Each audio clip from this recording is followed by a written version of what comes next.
Hello, and welcome to the Psychic Wave Podcast. I'm your host, Andrew Sanishin, and on this episode number 40, we have Will Nighswonger. Will is the drummer for the band Funke, and he came on to talk about his solo project that he's working on right now, a jazz, hip-hop, psychedelic venture that's going to be super cool. We talked about that, a little bit about Kanye West. Yep, I had a conversation about Kanye West. And whether or not it's technically illegal to serve pregnant women alcohol. So yeah, that was really fun. Thanks, Will, for coming on the podcast. If you're looking for something to do tonight, if you're looking to go see some live music, I will be at the Illuminati Hotties record release show at the Satellite in LA with Car Talk and Nani. Not to be confused with my buddy Nani from the band Bundy. That was a confusing sentence. But yeah, Illuminati Hotties at the Satellite, the record release show. Get your tickets now. I'll be there tonight. And then Saturday, I will be at DBA in Pomona for the Narlord Presents show. Narlord was just on the podcast. But come out and see Stormhouse, Grinning Ghosts, Bannerman's Mission. Stormhouse has been on the podcast already. That's going to be a great fucking show. Again, Saturday, DBA in Pomona. That show is free. And next week, I have 3 podcasts for you. I have New American and D-Chav on Tuesday. And then on Wednesday, I have my buddy Miguel, who's talking about his solo project.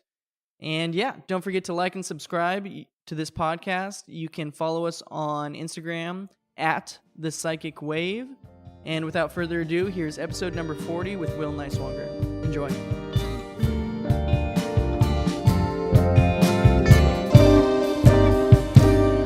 All right. So this is the 40th episode of The Psychic Wave podcast. 40? 40. Wow. Yeah, I've got 8 more booked for the rest of this month. Oh, nice. That's Yeah. good. That's a good little lot. Fun. Yeah, I tried to. This is the first time I booked a month in advance, so that's fun. Nice. Okay. But I'm with you, and you is Will Nighswonger. It is Will Nighswonger. You said that right. I'll applaud you on that one. That's a good one. Yeah, you know what's funny? It's like it sounds exactly how it's spelled. I know, and everyone always pronounces it wrong. Yeah. I always have to like tell people be like, was it Nighswonger? No, Nighswonger? I'm like, no. It's literally like a Nighswonger, and they still can't say it after. Every time I have to say, you know what? I'm sorry, but it's Nighswonger with an O. And they go, oh, Nighswonger. Okay.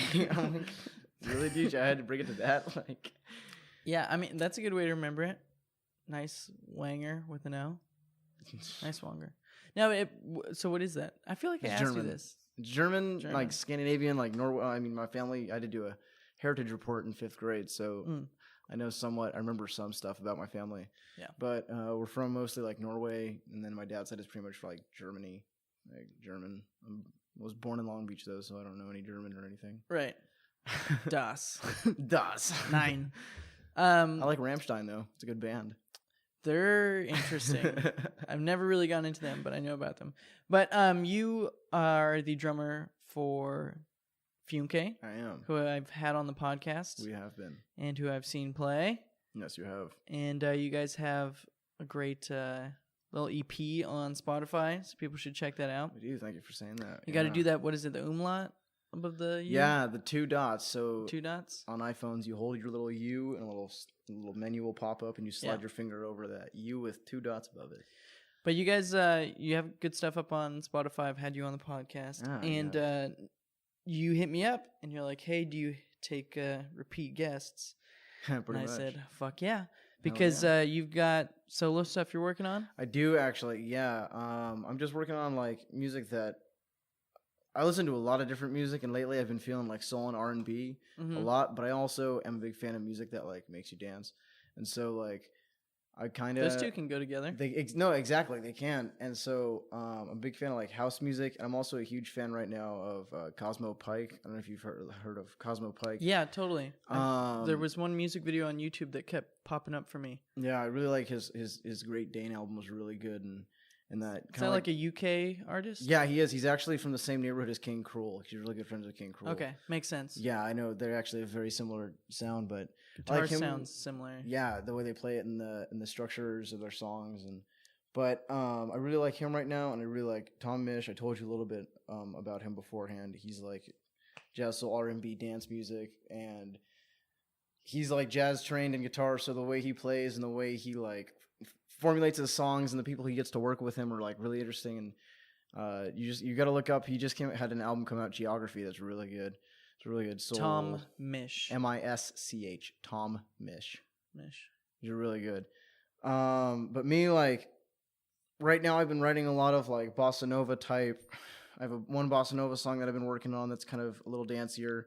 I have another one that's like, it has an R&B feel to it, but like I'm in Fume, so I love psychedelic stuff too, and I love some, not necessarily noise, but like textures and sounds. So I have one that's like an R&B-esque sound, but it's like really psychedelic. Mm-hmm. So like I'll have some psychedelic songs here and there too.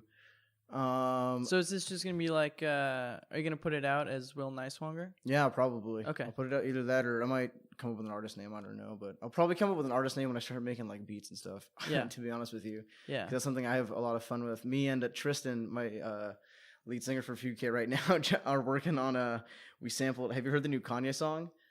The swoop de whoop. Scoop de whoop. Yeah. Sounds so stupid, dude. We sampled that. We sampled a couple parts out of that song, and we're working on a house beat for it, and it's pretty. Honestly, it's really good right now. I think the only purpose that Kanye song could ever hold is to probably be sampled by people. Yeah, no, seriously. That song is the stupidest fucking thing I've heard in so long, and I've heard a lot of bad music. Seriously, that song, it was so funny because it's like it's hyped, and the beat was kind of okay beforehand.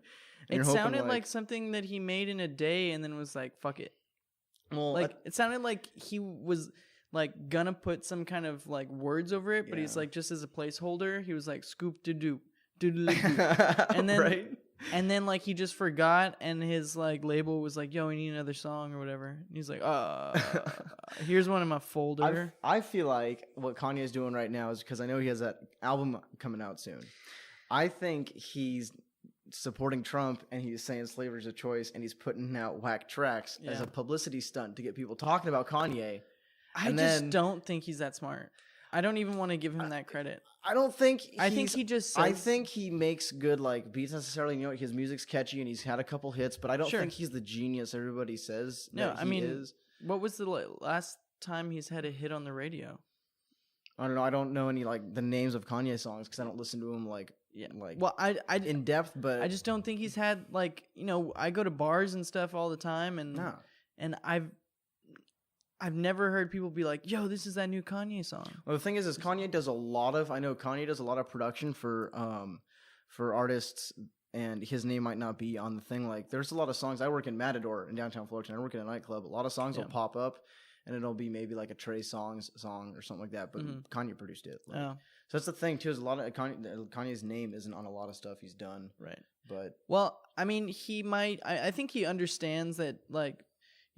Any press is good press. Yeah. I think he gets that.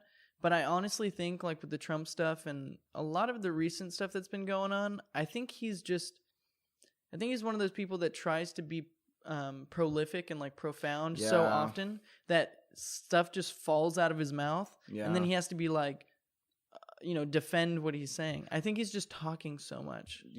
I feel like he just tries to be the center of attention, and it's all, like, publicity all the time because he doesn't do that much anymore. So, like... And then if you talk 24/7, you're bound to say some stupid shit. Yeah. And then he's got so many people listening to him that I don't know. The slavery thing, I don't have like.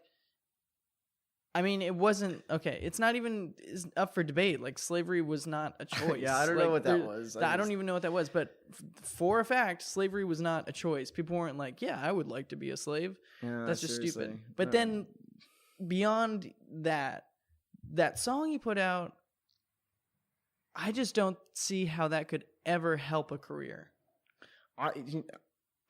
Honestly, I don't either. But at the same time, I feel like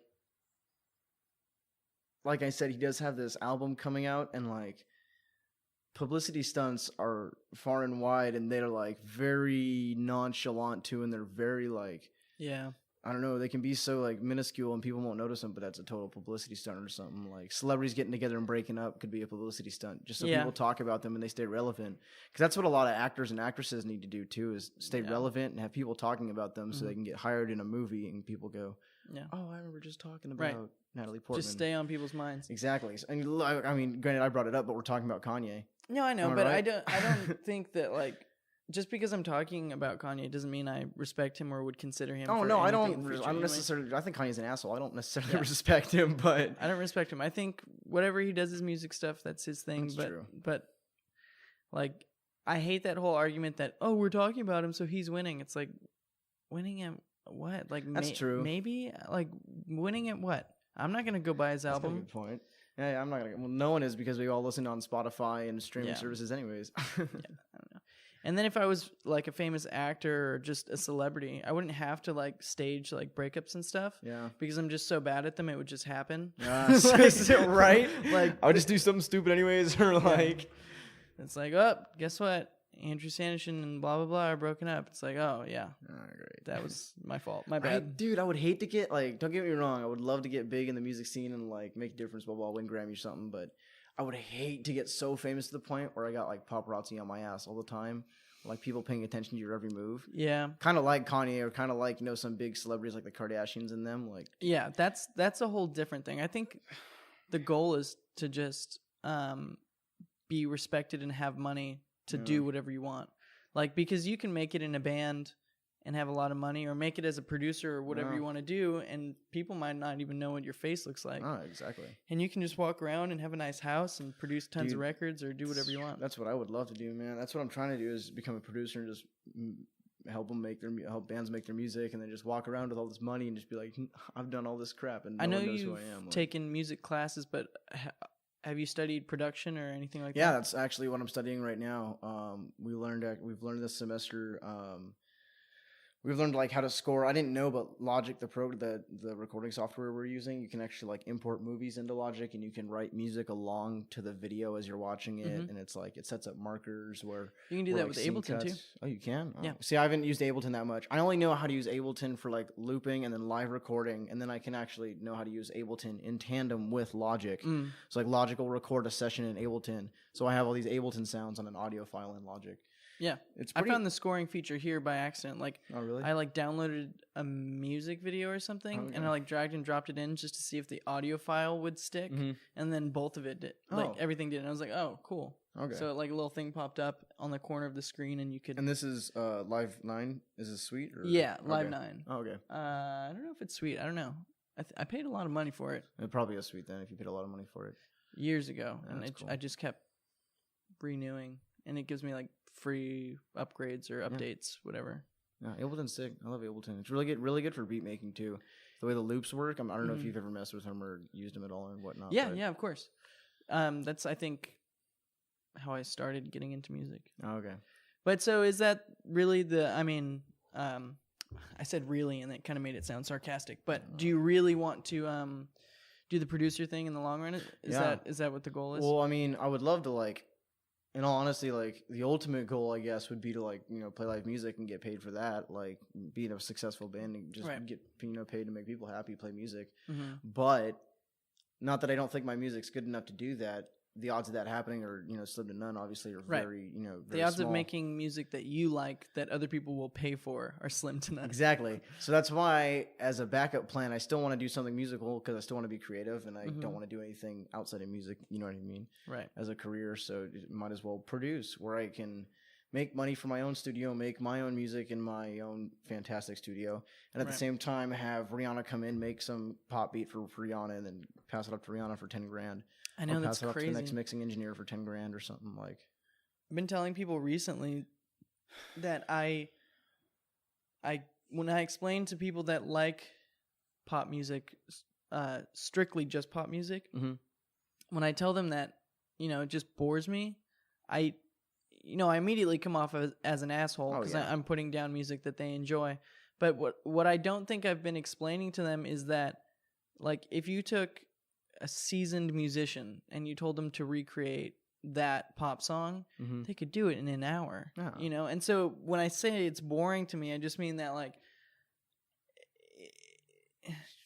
it's like processed cheese. It's just it's like there's It's like craft singles. Craft singles. Yeah, that's what you should call them. Pop singles or craft singles. Craft singles. But it's just this cheesy No, exactly, but that's the thing is like that's what people love, and it makes so much money, and that's why people like Kanye, who I'm sure have the capability to make stuff with more substance, make Right. stuff like that, and they get the benefit of the doubt, and they get the money off of it. And I'm not down to, if anyone's doing that for art, like I'm not one to talk down on someone's art. Like you're doing it, people are Right. doing it. Like, Well, when you get into the subject of art, it's like then everything is just subjective. yeah, but I feel like a lot of this pop music is made for financial purposes, not necessarily Yeah. artistic purposes. Do you keep up to date with like the top pop songs?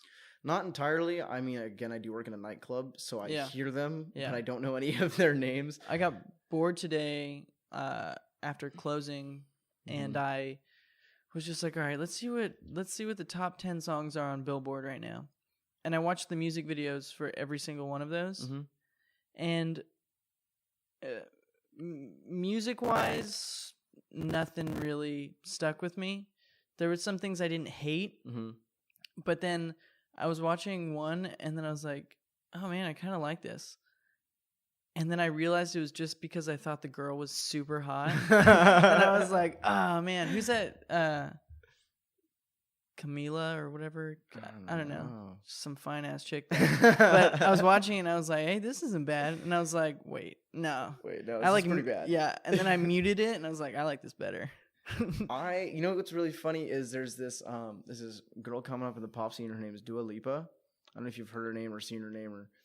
It's so funny. I saw her once on an ad on Facebook, like probably 10, 11 months ago. It was like Dua Lipa, new album coming out soon. And then here we are like 10, 11 months later. I see Dua Lipa ads like up and down my Facebook feed. Like she's on Viceland with Action Bronson on a show. She's here, she's there. I'm like, what kind of stuff? What kind of pop? It's like, pop. I don't know. If you were to look up Dua Lipa right now and you played it, you'd just be like, all right, that's pop. Right. Is it like Katy Perry or does she rap or what is it? Like? It's kind of like there's some like Latin beats involved, but she's kind of like a singer, but she's kind of has this like lazy feel to it where she kind of almost raps like lazily. But I don't know how to explain it, but no, I know exactly what you mean. But yeah. It's crazy. It'd be nice to blow up like that, but... Yeah, I would just love to buy one Facebook ad for a few K and then 10, 11 months later, just like, boo! Have you done that? Have you ever bought a Facebook ad? No, we need to do that. We might be... Do you? I know Instagram ads can be helpful, and I know Instagram ads is only like $20 to pay for them, and your post reaches over like 20,000 people, I think, or something like that. Huh.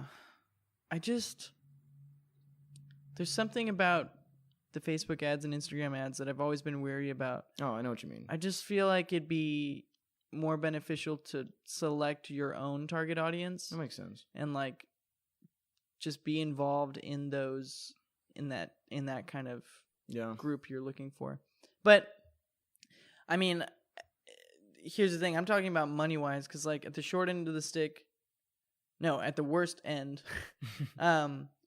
if you only have $20, it's like, your post is going to reach a few people. But, if you're like Post Malone, like what did he do when his first single came out? With his dad's money, he bought like something like 200,000 copies of his own song through iTunes. Really? And it was a loan from his dad. And then it went on the top of the iTunes chart because he bought so many at once. Really? I didn't know Post Malone did that. That's how he did it? With his first single. I just got to get $200,000 or something. Yeah, so it's like, only a small loan of, $1 million, but... Small loan of $1 million. But, so like ads are just... I think it more just pisses me off because if you don't have a lot of money, it's like the ads don't really work. But if you put like 30 seconds of a Funke song, if you did a music video, it doesn't even matter how shitty the music video is or how shitty your song is. That's true. Which your songs are not shitty, but if you put 30 seconds of it in the Super Bowl ads, you would immediately like get a bunch of fans. That's true. So ads do work. It's just I don't know if the Instagram ones or the Facebook ones do. I feel you. It's a different caliber of ad. Yeah, it's a different type for sure. I know what you mean on that one. But your solo stuff. Okay. Is it going to be more beat based or guitar based? What do you? It'll probably be a little bit of both, honestly, because I play drums too, so I'll probably end up Jack of all trades. Right. Oh, thank you. I'll probably end up either sampling my own drums or probably doing some songs with recorded drums, Mm-hmm. some songs with recorded drums, and I'll probably layer like a deeper kick or a sub over it to make it feel more like housey or dancey rather than like plain kick drum. I still have to buy a studio pretty much. I'm trying to get like a desktop Mac like you have. Yeah. I need a bigger interface. I need Desktop Macs are a lifesaver, man. dude. This thing I know my buddy too in high school got one, and he found on Amazon like a backpack case for it. Mm-hmm. So you could like throw it in there, you could take it on your back, and you could take your desktop Mac to go. That's nice. Yeah, and they're cheaper. These are cheaper than MacBook Pros. MacBook Pros are Really? like $1,200. These are $1,100. I wonder why that is. Do you know? Probably because these aren't mobile and the MacBook Pros are more popular. That's true. I take my MacBook Air that I have in my other room over there. Like when I did the podcast with Jackie Cohen. Okay. I went to the studio that she was at, her studio, and I just took that laptop, and all I have on there is basically like Google Chrome and Ableton. And then I have an external hard drive. Yeah, see, my MacBook Air is like I said, like I'll try to do a Logic track or like make a beat or something, and after the fourth or fifth track with some effects, like it starts just crashing and lagging. like splitting or skipping, and it's just. So I'm just trying to save up, buy a new computer, get interface, and then microphones, and then some monitors, and I'll be set and ready to go. Yeah. Me, Tristan, and the rest of the boys in Fume K are looking to get like a lockout, kind of like your guy does. We're gonna set up a studio in there, practice room studio. So it's awesome. Yeah, we got some things set up for the future. So I just got a tape machine actually too from a professor at my college. I've never even used one at all, or I don't think I've been. I haven't either. I don't think I've seen one. I just in person. Yeah, it's missing a couple parts. I gotta find the parts that are. It's nothing crazy. It's just a cover for where the tape heads are, and then the two things that support the tape reels are missing, and I just gotta find those. It turns on, all the lights turn on and everything. I don't think I'll actually record the tape, but what I'll probably end up doing, just because it's easier to do, is you'll make a Logic track and you'll run tracks through the tape machine, and then you run it back into Logic and basically re-record it. So it's like you send it out of Logic into the tape machine, it goes through the tape machine, and you send it back into Logic and you re-record. And it just gives it like a tape warmth, like a tape crackle like effect. So it's a really cool like little effect you can do and stuff like that. And there's little hints and tips and tricks with production that there's a lot of cool stuff you can do. Like one that I learned is really cool that is just like way out there. Is it's called the garden hose reverb, and you take a length of garden hose and you put it around your drum set, and you tape like they usually use like an SM57, which is a dynamic microphone. Yeah, and one of those right down here. Yeah, and they'll put it to the inside of the garden hose and they masking tape it shut, and then they take the other hand of the garden hose and they masking tape it shut, and they wrap it around the drum set, and then so the mic's recording and they play the drum set, and the reverb sound from this like 15-foot hose was so cool. It was the weirdest like. So the mic, the input part, like where I'm talking into, is taped to one end of the so hose? like this mic, let's say this is the garden hose, it was like here, and then they just put like athletic tape, grip tape around it to stick it in there real good. And then you close the other end. Plug it in. Yeah, the other end you just again tape it, cap it, and you wrap it around the drum set. So if I was like sitting in a drum set right here, you just literally just put it like in front of the drum set and wrap it around the back. And you put the mic like in front of the drum set. And do you just put that under like the complete under the recorded drums, or does it record it? Because I feel like so like you're playing the drums live and you're recording your drums, right? And while you're recording your drums, you have this garden hose around the drum set, right? And you just have the mic just in the garden hose, and all it is the garden hose is that SM57 just records the sound that's in the garden hose. So imagine you're super small standing inside that garden hose. Yeah, that's pretty much what the SM57 is recording. So it's just used as a extra effect to put under drums, then? Pretty much, yeah. Okay, it's like a reverb. Yeah. Oh, so it's just a reverb, and then you can control how much of it you want. Yeah, and you can get longer garden hoses, and you get more of a reverb too. It's really interesting. It's really crazy. Cool sound. Right? It's just like I have weird no stuff idea like what that would sound like. And then you can coil it too. Like you would be able to, because garden hoses will have memory, so you can put more coils in it, and then with like the way the air would pass through it, it gives it like a certain like tremolo effect or lesser. It's weird. There's crazy like production tricks and mic placement tricks that you would never guess make a difference, but they do. Yeah, no, I'm sure they do, but I just, man. Right? There's just, when it comes to music, there's so much to do and to remember that it kind of so daunting to me, because what if, like, I have these ideas and I just for now, what's working for me is I just write it on guitar, Yeah. record it as I'm going, and then I guess I probably do have my own method for recording, but I don't even think about it. I'm just trying new things, I feel you. But I don't know all the things that you know or have learned from those classes, so maybe, I'm just... I mean, all I really, like, my thing, too, is I really like making things sound a certain way. So I really like mixing. I really like adding effects, and I really like refining the sound of, like, the song or what's going on of what, each individual instrument.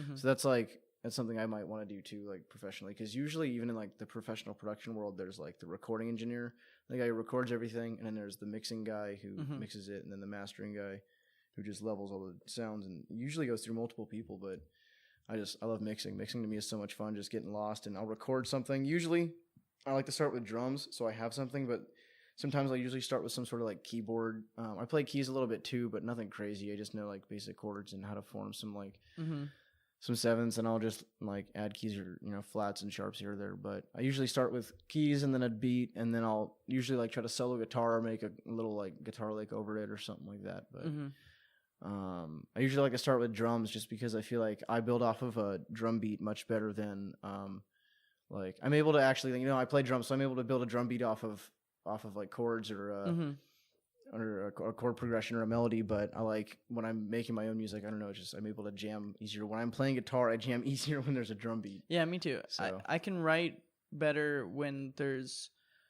It's funny, it's like I start with guitar and then I add bass or drums, and then when I don't have any more of an idea of what to do with guitar, I start writing with the drums or the bass, and I extend it. So the guitar stops, and then I keep writing with the drums or the bass, and then it becomes easy to write with the guitar over the bass and the drums for me. It gives it like a better template, or it flows easier for me. Yeah, I feel you. I also too, like, as a drummer, I like to play like along with the guitarist and the drummer. So like I like doing little hits and little accents when they maybe like have little hits or little accents, and so what I'll usually do is I'll record like a bass drum track. Well, not like a bass drum, but like a bass BACE drum track. Like one drum track, just record just a solid beat or like a groove I want over the guitar, and then I'll record the guitar part, and then I go and I mix my individual drums how I want them sounding, and then I'll record the actual drum beat over the guitar part. That way, just like so I can just jam, and if I do a little accent on a guitar part here that maybe wasn't written or I just kind of improvised in the recording, like I'm able to hit it in the drums, like when I'm recording that. And then I always do like bass right after drums, because the bass should always, I feel like, especially if I'm doing like R&B or like funk soul type stuff, the bass should always like be intertwined with the drums. Like if you listen to if you listen to a lot of old classic funk, like Funkadelic or like any bands like that, the bass is very like reliant on the kick drum of the drum set, and it often lands like on the accents and little hits, and just little stuff like that, or like pauses or little hits that everything is just boom, concise right there. To me, I love it. Yeah. Oh, it's so nice when everything lines up and there's no like extra shit that doesn't need to be there. Yeah, it's all just perfect. Do you find that it's easier to write solo stuff or easier to write it with Funke? Well, it depends, like, because there's sometimes when I get like total writer's block and I'm kicking it with Tristan and we're making something, or like I'm making something, and I'll give it to him, and then Tristan will, like, he's really good at making synthesizers, or like really good at like making synth noises, especially through like the synths and stuff that Logic has. So he'll be like, oh, here, I added this pad underneath. I'm like, oh, okay, that gave me an idea to add this. Or like, so me and Tristan bounce off each other really well. But I mean, there are times when I'm just sitting in my room, I wake up at 9 a.m. and I'm just like, beat tired, like working the night before, and I wake up and I'm like, dude, I'm gonna make music. And I just, boom, bust out like a full song. I don't fully mix it or anything because, again, I can't, my computer crashes, but I'll just bust out like a full, baseline idea. Right. And I was, what the heck? Like, where'd that come from? And I'll have lyrics and everything. But then sometimes, like, I can't even write a chord progression. Yeah, it's so weird. That's the hardest thing for me is finishing progressions. Seriously. I mean, I can write a good progression, but I can't. The hard part for me is to make it into separate sections of a song then. Yeah. So transferring to like different progressions so you can bridge and then do a different chorus and a different bridge the second time. And it's so hard for me. I mean, and then when it's easy, it's so easy. It's like, so the thing that I'm learning to do too right now with my guitar playing is like passing chords. It's because I'm doing jazz. I've been studying jazz theory too with guitar playing. So you can make a progression. So let's say your progression is like a 1-4, so you can just say like C major to F major. And so you can spice it up by making it like, obviously you can go C major 7 to F major 7. Yeah, obviously. I can show you that knew stuff too. I think we might do little pedal demos with my pedal board and stuff later too. Sure. I can show you some of that stuff, but it's just really cool the way you can like, the way music works. Like you can move half steps down and like leading tones. I'm trying to think of like how to explain this stuff to like. Is everybody in Funke pretty well versed in music theory? For the most part, the only two who aren't like super well versed would be like Jamal and Nick. But again, Nick is like super good at synthesizer stuff, and he can make like any noise. When he was in an ensemble with us at the college last year, he's not at the college anymore. He's out now. But we covered Disorder. Oh, was it Disorder by Joy Division? I think it was Disorder by Joy Division. It might have been. Yeah, I think it was because so. I think I remember you talking about it. Yeah. He like nailed down the synth. And tone. it was like he listened to the synth. He went, okay, give me 2 seconds. He went to this Roland Voyager, tweaked some knobs. He goes, okay, boop. It's the exact sound. And no one understood how Nick did it. Jamal's really good too. Jamal isn't like versed in music theory, but like we give him a bass line, you give him 10-15 minutes and he's got it down. Nice. So like I don't know how he does it, but he does. And so it works. Yeah. So, some people can just do it, man. Yeah. That's the thing for me is like I've always felt so jealous of other musicians because the inspiration is so strong, but my abilities are so not where You're a good guitar player. We've jammed before. Like I play bass. It's fun, but it's limited, and it's like it's practice. But there are some people who, with the same amount of practice that I've had, that can just bust it out. And I think it really does. I think people with mathematical minds, are usually more natural at music. And I am so not that way. I mean, I can see where you come from on that, but me, I do not have a very mathematical. I'm very logical, but I'm not very mathematical. Yeah. I hate math with a fiery goddamn passion. I hate math. I was never good at it. Never am. Not good at it. Never will be. Yeah. I have a calculator. I know. I've got a phone with a calculator on it. That's all I need. Fuck you, 4th grade teachers. We will have calculators everywhere. Yeah, damn straight. You're not gonna have a calculator in the real world. Oh man. What are you gonna do? Carry around a calculator all day? Yeah, dude. And then shit. And porn. All in one device. All in one, and games. Yeah. All on one device. Everything. Infinite knowledge and porn on your. And in the future, we'll have a social ranking system called Instagram. Oh boy. And based on your ranking, it's how much you're valued. Yeah, pretty much. And then to other people. And then 2 years later, the math classes are going to tell you, by the way, you need a calculator. Yeah. And it'll cost you $100. It'll cost you $100 to cheat on your math test in college. That's so stupid. American educational system, man. Yeah. Well, is it difficult having so many people in Funke? Because it's first of all, I don't know how you guys all stick together because it's hard for me to find a third person. I mean, like, it's just so hard for me to stick in a band, period.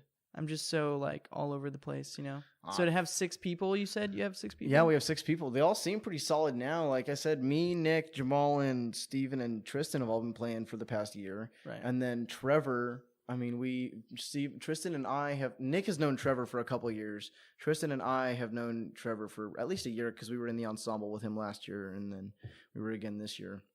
And Trevor's badass, and he likes our music, and he listens to the same music we do, and he really Nick was gone. When Nick bought concert tickets to see somebody, I forgot who, but so he couldn't play one of our gigs, and he had bought them like months beforehand. It was in an expensive concert, so I didn't blame him. But so we called Trevor because we were like, hey, Trevor, can you play with us? You know, just some keys, some synthesizer stuff. Yeah, sure, man. So we practiced, and then we really liked him because he played a little more technically than Nick did. But again, like I said, Nick's synth god.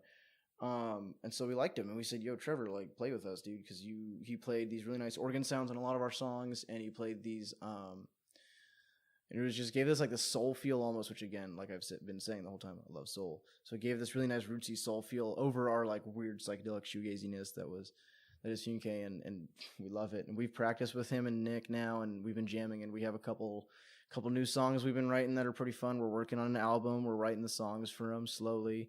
We're working on doing Tame Impala covers too, because we've been talking with Tiffany over the Continental Room, and she wants us to cover Tame Impala. So we might do yeah. some Tame Impala cover nights, which they're hard, but we're getting them, and we're sounding a lot. Honestly, we're sounding kind of like them, and it's like weird. We didn't think it was gonna be that easy to sound that similar to them, but yeah, I mean, Tame Impala is just really fun music. Obviously, like jazz and blues oriented, which I don't think people recognize. Yeah, heavily like because I mean I know especially the early albums like.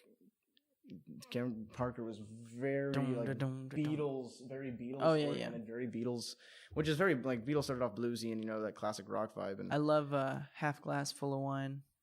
Do you know that that's one? a good one. Yeah, I really like Apocalypse. Apocalypse Now. Yeah, Apocalypse. Or wait, I know. It's not no. Apocalypse Dreams is what it is. Apocalypse Dreams. I know. I say Apocalypse Now too. I was gonna say that, but I knew that was a movie. It's Apocalypse Dreams, and then Sundown Syndrome. Yep, that's a great one. That's one of my favorite Tame Impala songs. Do you know Dungeon? By Tame Impala? No, it's a band. Oh, but Dungeon? No, I'll show you it after this. They sound really good. Kind of like Tame Impala, but I'm down. It's really good. Dungeon. Oh, man. So far, the craziest thing that's ever happened to me with music stuff has been getting my guitar stolen. Oh, yeah, I remember that. But what's the craziest Funke thing that's happened to you guys? Oh, well, it wasn't that crazy. Oh, let me think. Okay, so the last show we played at Beatnik Bandito, it was really cool. We played with So Many Wizards, which is a pretty cool. Like how many wizards? So many, so many goddamn wizards. Let me tell you. We played with So Many Wizards, and we played with another punk band. I forgot their name though. But we were. How rude of you! I know. No, I have the flyer. I have the flyer on my phone. Honestly, I'm kidding. I'm giving you shit. I have a terrible memory. Remember regardless. Yesterday. Right. I don't even remember yesterday or 2 days ago. Anyways, and we were playing, but my snare stand started to go out, and it started like falling and tilting on me. Luckily, with the way my legs were, I was able to hold it and play at the same time. But it kept going out, and I kept having to tighten it after every song. And we played a newer song that we've been writing, and there's a part in it where we go like mad ham. It's just like super hard, like single hits on the fours, and I was like going super hard, and I didn't realize my bass drum had been drifting, so I clipped my kick pedal for the bass drum to the bottom part of the bass drum because there's a little lip. So the bass drum doesn't drift, but the bass drum and the bass pedal have been drifting the whole night, and now I'm hitting it as hard as I can with my right foot. I'm like curb stomping this bitch. Yeah, and it's kind of far away. And so the bass drum detaches from the clip, and I have a double kick because I used to be into like heavy metal in high school. Yeah. And so I don't use the left kick, but the left kick jammed into the bass drum kick, and it totally bent. So this thing just totally. So it's if you look at my pedal now, like there's two, and then it's bent like this. Luckily, this is the one I use. This is the one I don't. Crooked bunny ears. Yeah, so I bent it back, so it's all bent up like that. And then the snare drum stand totally fell apart because I was hitting the snare drum really hard, and it totally like fell apart, and my snare dropped. And I threw my drumsticks because I was kind of pissed that my kit fell apart. Yeah. And I was just like, that was our last song though, so it was super cool. But congratulations, everyone! I destroyed my drum kit for you. Yeah, dude, I felt like the Who. I felt honestly, it was kind of like a childhood dream of mine to go all Keith Moon on my drum set, and I felt bad honestly because I love that kit so much. Yeah, I've never understood that how people can destroy their instruments. You got to go to a pawn shop and get like a cheap guitar for the day. I'm lucky I have an extra snare stand at home, and then the band after us needed to borrow the snare stand. And he had good luck. He had right. That's what I told him. I was like, it just broke, dude. But he had tape and he taped it up and it worked. I have an extra one at home though, so that's cool. I guess when you got extra shit at home, you can break it, right? Yeah, I guess so. That applies to relationships as well. But yeah, man, I wish I had extra girls at home. Are you kidding me? So I know that we're talking about your solo stuff, but when you have more of your solo stuff recorded, we'll have you on here and we'll hear some of that, and that'll be really cool. And I'll be sure to promote that for you. Yeah, thanks, man. I appreciate that. But what's Funke got going on? You guys still playing shows consistently? Yeah, I mean, not too consistently right now. It's just the past couple of weeks we haven't been able to practice, just with the way like the ensemble we're in high school, in college at the college. We had saw that. Yeah, you posted something about. What was that? Fullerton College? Yeah, it's at the junior college over here, right down the street. And it was jazz ensemble. What was it? No, it's the electronic music ensemble. So Electronic it's music. Ooh, we interesting. My professor Marcus was trying to start at junior college a program, like a pop music program for people who are actually trying to get jobs in the industry, because a lot of colleges focus on like classical music or like classical training, which who do you know like listens to classical music? Yeah. Right, so he Your tried to mom. start. I mean, I dig it and I understand it because I'm a musician and I'm musically inclined, so I appreciate classical music. But who the hell listens to classical music besides your grandpa? Well, the radio in my truck is like one of the stations is a classical music station. Yeah, see, so you'll pass by it, but I'll pass by it, but I'm never like, oh, that's my favorite fucking jam dude, right there. Beethoven's Fifth is my shit, dude. Woo, roll on the windows, crank it. It's a definite mood, and I don't think it's a money machine. Yeah, and so he tried to start this pop program, and so it came about the electronic music ensemble, where basically, especially for the certificate and the AA I'm trying to get over at the junior college, you have to do 4 semesters of an ensemble. Electronic music ensemble is really easy because there's no auditioning. So you can go in, if you can play an instrument or you can sing or whatever, you can do whatever. There's pads we can teach you how to play because it's the electronic music ensemble. So we have a bunch of synths, we have a bunch of drum pads, we have a bunch of, just really cool like unique instruments in there and stuff. Cool gear. And we just cover pop songs. So like this year we played some Talking Heads, we played some Stevie Wonder. That's cool. Played some Home Shake. We played Tristan wrote a song, an original. We played it. I wrote a song, an original. We played it. It was really fun, and we all got solos. We have to write like an hour's, or we have to get together an hour's worth of music for the concert. And not this semester, but the last semester, we really lagged on it. So it was like a 40-minute show.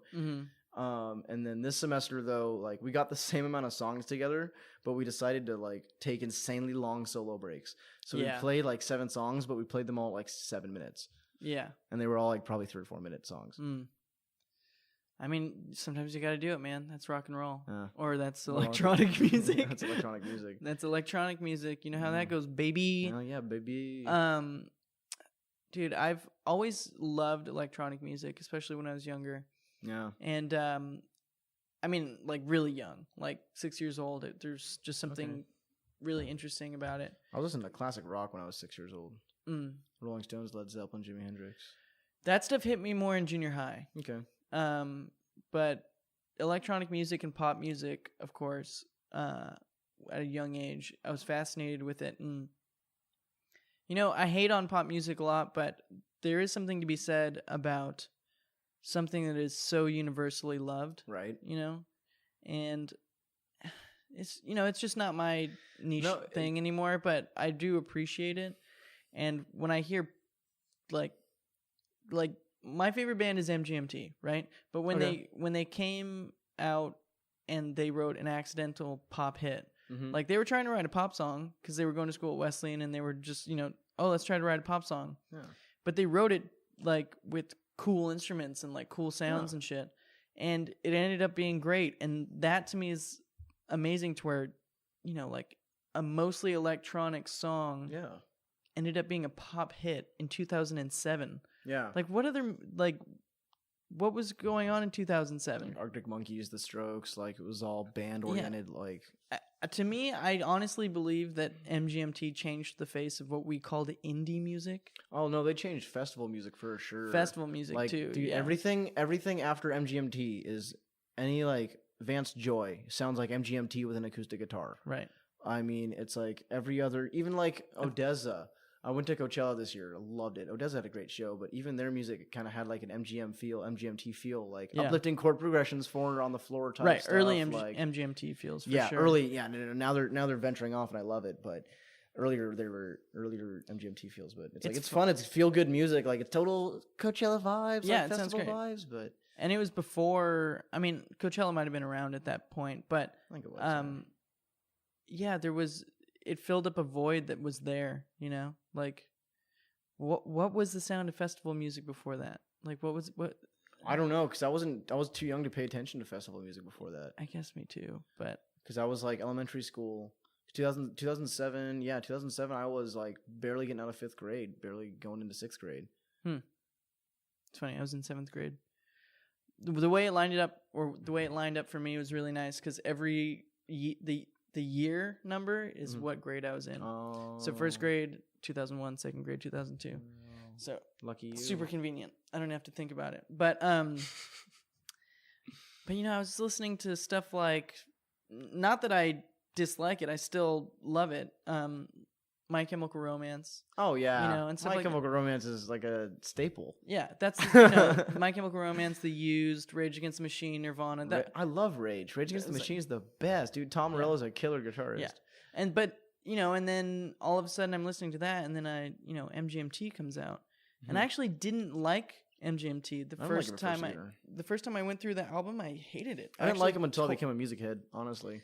Yeah, it was weird. I listened to one of their records like 2 times for no reason. I was like, there must have been something in it that my soul was telling me I liked, because I listened to it again and I was like, oh shit, this is good. But the first time around I really fucking hated it. Yeah, I was annoyed of it on the radio. It was too poppy for me at first. And then like now I have, now I'm a music head and I have this like thought where I'm like, okay, just because a lot of people like it doesn't mean it's bad. Because I totally went through that phase in like I'm still late in middle that school phase, kind of. It depends on what it is. Oh yeah, but everyone loves Bruno Mars, and I'm a huge fan of Bruno Mars. Fucking love Bruno Mars, dude. I love that one. We can agree to disagree, but I love Bruno Mars, man. I feel like he's the new James Brown. No, dude, he's just. Every song that I've heard from him recently has just been him completely ripping off somebody else. You think and so? Somebody else's genre? Yeah. I don't know. I think it's really cool that he's taken he's taken this analog funk sound and he's applying it to like this modern dance. Yeah, but then he'll feel do and like aesthetic. 90s like Bobby Brown sounding stuff. Okay, he did that song with Cardi B, and honestly, dude, that's the one song. There's like 2 or 3 songs a night in Matador that will bump. And that'll be like, okay, I can nod my head to it while I'm working. And that one with Cardi B is one of them. But it's only when his part comes on. Cardi B annoys the shit out of me. Yeah, like she's got her career. You're not allowed to say that. I know. Okay, you're not allowed to say. Dude, I saw her twerk pregnant on stage at Coachella. So you know what? She can do what she wants. She's a strong, independent woman. She's a strong, independent woman. I apologize, Cardi B. You can do whatever you want. No, I find her kind of weird too. She cracks me up in the sense that like, I do like strong women. Oh yeah, no like shit. I love strong women. It's just something that's cool to me. I don't know, because you don't see it as often as you would like, and so when I see a woman kind of doing exactly the same shit that I might do in that position, if I was in that pop position. Oh yeah. Well, you know how she got famous, right? Do you know how she came about? I know that she was a stripper. She was a stripper at a high-end club, and she would strip for like a lot of the rappers and a lot of the trap artists, and she wanted to get in, and then they were like, yeah, sure. Huh. And so they just hooked her up with a proper producer. She had money because she stripped at a high-end club. I remember I saw a clip of something where she was like on a reality TV show as well. And like one of the rappers, she was dating one of the rappers, and she was like, I've given you my mixtape and you're my boyfriend and you won't even fucking listen to it. And he's like, nah, just like, whatever. Really? And now she's like all huge and that guy's like nothing. It's so funny. Shit, really? That's funny. I don't know if I don't remember seeing that, but she's an interesting. I saw her twerk on stage while pregnant. That to me, were you in the crowd or did you just? No, I was waiting for some friends. We were meeting up, or my friends that I went to Coachella with, and I was just waiting for them because we were all at separate shows, so we were gonna meet up at a spot. And I was watching. I saw on the screen Cardi B's shaking her butt, and I forgot she was pregnant. And I was like, oh, Cardi B's twerking, all right. And then she turns up and around. I see this baby belly. And I was like, whoa. Yeah. And it was funny because the year prior, Beyonce canceled because she was pregnant. Yeah. And it's like, if you saw like a pregnant woman twerking in the club, you'd be like, what? Yeah. Are you allowed to be here? I don't know. Do they let pregnant women in bars? They have to, right? You can't tell somebody they can't. I don't know because in my 2 years of working at one, I haven't seen a pregnant woman come in after like for the late night. Yeah, but I don't think we could say no. But like, you could. Because granted, I don't think it's actually illegal to drink alcohol while you're pregnant. So technically, they could come in and drink, but at Matador, I wouldn't serve her. Yeah, like, if she came to my table and they did cocktail service, paid the minimum. Yeah, and she was like, "Let me get a Jameson." I'd be like, "Ma'am, I'm so sorry. I'm not gonna give you Jameson. Yeah. You're pregnant." I wouldn't do that just because like I have a. She's I like, feel as dick. I feel as if I have a large moral compass. So I mean, I don't have a large moral compass, but I know not to serve pregnant women alcohol. right? Not to drink Jameson with pregnant women. Yeah, that's crazy, man. But Yeah. Coachella's full of weird Oh, yeah. shit. Oh yeah. Alec Narlord, he was Okay, yeah. he's I'm hanging out with him after this actually. Oh wow. But gonna go play some pool at Stu Bricks. But he was telling me he was working there, and he got so fucked up because these people kept like offering him like shots and stuff as he's like pointing like, oh, the bathroom's over there, and there's this tent like 10 feet away, and the guys were like, come on, like just random people, and then he got fired. But I mean, Coachella seems crazy and wild. It's just I've never gone, but something like Desert Days just seems to be more my bag. Desert Days, I would like to go this year, but I'm short on funds because of Coachella. And the Coachella is like crazy party fun time, but like the way me and my friends treat it, we don't treat it as like crazy party fun time. We're there because we're all. Does your group do much drugs? Like, I mean, I'm not even saying you're banned, but like. No, I mean we dabble, but we're pretty honestly responsible. Like we'll take our dose and that's it. We're not gonna go crazy or ham all day. We'll smoke our weed. Like that's about it. But it's always the weakest link. Though. Yeah, like there's yeah, but we're actually really responsible, and I'm always the one to like I do shit too. Like don't get me wrong, but like I'm always the one like even while I'm like in a different world, I'm like, is everyone okay? Everyone's got water, like we're all good. It's pretty, but I mean, I remember everything from Coachella. There's not a bit like I don't remember. Everything was fun. We always go for the music. We don't go to party and do drugs. Like we go for the music. And I saw Kamasi Washington is one of my favorite jazz. He's an orchestrator. He gets like a huge choir. He gets strings. He gets auxiliary percussion. 2 drummers on stage. He plays saxophone. His dad was playing flute on stage with him. He had a trombonist. Oh man, it was the greatest show I'd ever seen. Like he's this huge wall of sound, very orchestral, very big sounding jazz. Very beautiful set. Tom Misch played at Coachella as well. Very good. Loved that set. I did see Beyonce. I did say a little too loudly in between songs that I didn't listen to Beyonce. And I felt... You can't say that. No, I turned to Tristan and I was like, I don't really listen to Beyonce that much. And then he looked at me and he goes, dude, don't say that too loud. And I felt 13 heads go, and all look at me. And I feared for my life because the next song was Boy Bye. And everyone was getting super hyped. Ooh, Beyonce's fans have this strange cult following where it's like... Dude, they send death threats. They send death threats and they've like slashed tires and they've like broken windows. It's weird, man. Dude, you don't fuck with the Beehive. I don't fuck with anyone that like has an idol that they like, pretty much worship. Oh God, yeah. Dude. And idol worshiping is for real. Like I have people I admire, but like. Yeah.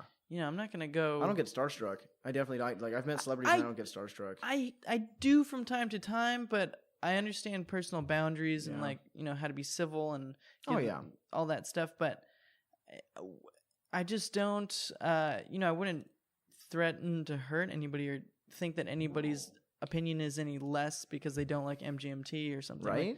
Like MGMT is weird. I understand if some people don't like it, but. I don't know. I don't think there's anybody that I would get upset if somebody else didn't like. Even if somebody's like, dude, I hate your mom. I'd be like, all right, I get it. That's your opinion. Honestly, I think she's a very sweet lady, actually. I don't see a reason for you to hate her, but all right. Okay, she's never been nothing but nice to you. If anybody has a reason to hate my mom, I do, and I don't hate my mom. So, dude, I don't know. I don't know. Your statement's probably fake, bro. I don't hate my mom. I love my mom. I love her. Sometimes I just don't. Right? I love my mom to death. There's just sometimes I really don't love her. Yeah.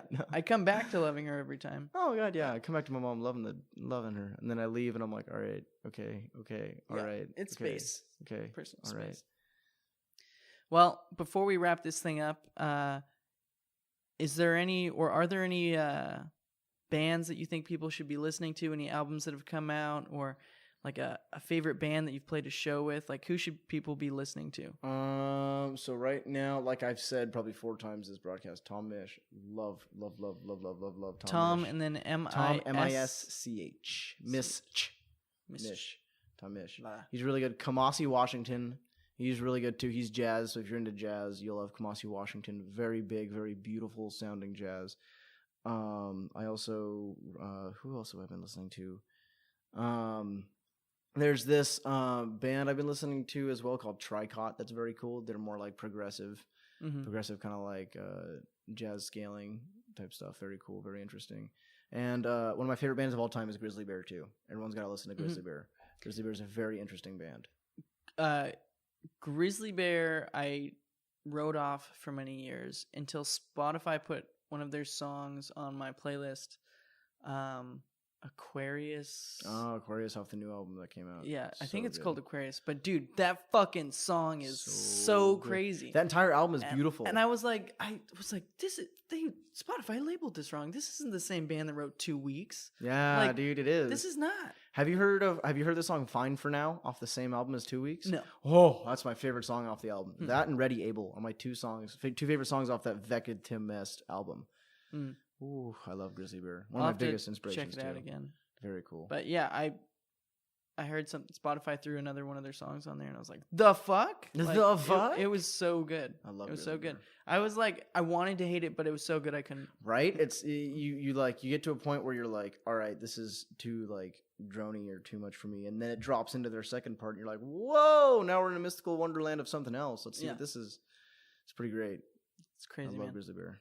Well, thanks for coming on the podcast Oh, again. yeah, man, thanks for having me again. And Anytime, dude. it's always a good time. And shit, yeah, we need to jam again. I haven't No, been dude. doing psychic wave music stuff in a while. Nah, don't, dude. I mean, I know there's times where you get busy with work and doing other stuff, and It's at called you. lazy. yeah, okay. Well, yeah, man. Well, in that case, I'll hit you up. Then I'll motivate us to jam. I'm doing a show with my drummer as well. It's like for his uncle's 60th birthday or something. So we're learning like a bunch of songs. But so what I'm saying is I'm playing bass in that. Okay. And so like we've been practicing, but it's been for shit that's not been psychic wave. Mm-hmm. I'm always playing music, but like it's Not psychic wave. yeah. I feel you, man. And it's kind of nice too because I think I'm gonna go and like, write more psychic wave music, and that way it'll, I give myself a break from psychic wave for a little bit. I feel you. Come back and write some music. I feel you, man. But yeah, dude. thanks for coming on the podcast. Yeah, dude. Of Number course. 40. I don't even remember what Funke was, but I think we're like 27, 24, 23, 24, 25, 26. I don't know. somewhere in the 20s. I'll just go on YouTube and I'll scroll down and I'll figure it out. But yeah, thanks again for coming Dude. down. Thank you for shaking my hand just now. Of course. All right. Always a good time. Hell yeah. That's it, folks. Peace.